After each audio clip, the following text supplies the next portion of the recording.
Hey guys, welcome to the brush series where I talk about all of my favorite brushes, how I use them, and why I love them so much. If you enjoy this video, please make sure to like it and then subscribe to my channel so that you can be notified when new videos like this come out. Welcome back to my favorite brush series. Today we're talking about fan brushes. I use fan brushes probably more than most of the other brushes in my arsenal. If you have seen me paint, if you've been in one of my classes, you know that I am a fan of the fan brushes. Number one, top, like everybody should have a fan brush, okay? So I have two fan brushes in my entire brush arsenal, and these are the two, and I use this one the most. And see how like he's kind of like crunchy on the end.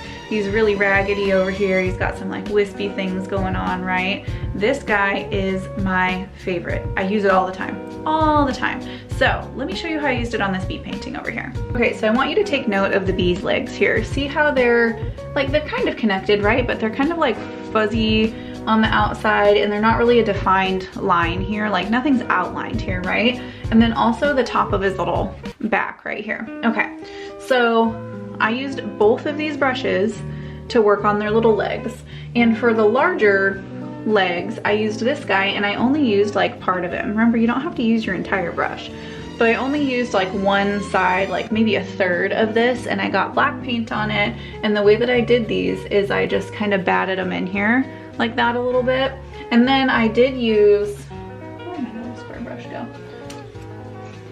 I did use a square brush to kind of help, you know, create the shape too. So I used a couple different brushes for it. And then if you can see all these little like wispy things on the outside, and then also these back legs back here that aren't really defined, but they're just kind of little, I don't know, they're little wispies, right? I used this guy, got a little bit of black paint on him, and went like this around each of these little parts of his legs. And then see, he's got like the little wispy bee legs then. So that's how I use them in this painting. I love fan brushes. You can also use them for trees. You can use them for texture.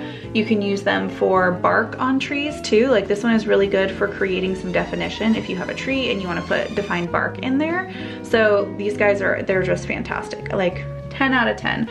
I did also, let me show you the whale behind here.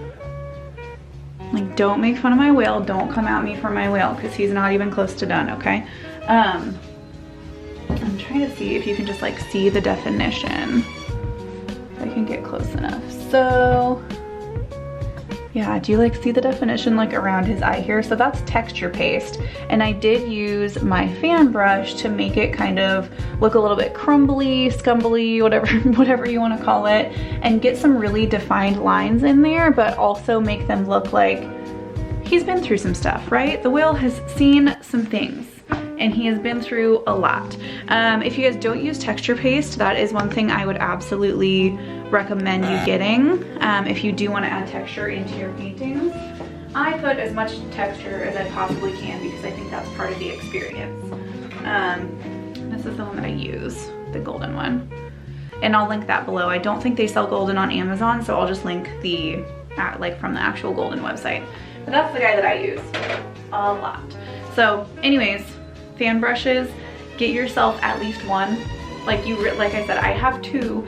I am a professional full-time artist, and this is all I need, and I get so much versatility out of both of these guys. It is fantastic. So definitely have a fan brush in your arsenal. If you don't already, go ahead and grab one. I have either this one, I don't remember if I found this exact one, but I have fan brushes linked below in the description if you want to go grab yourself one.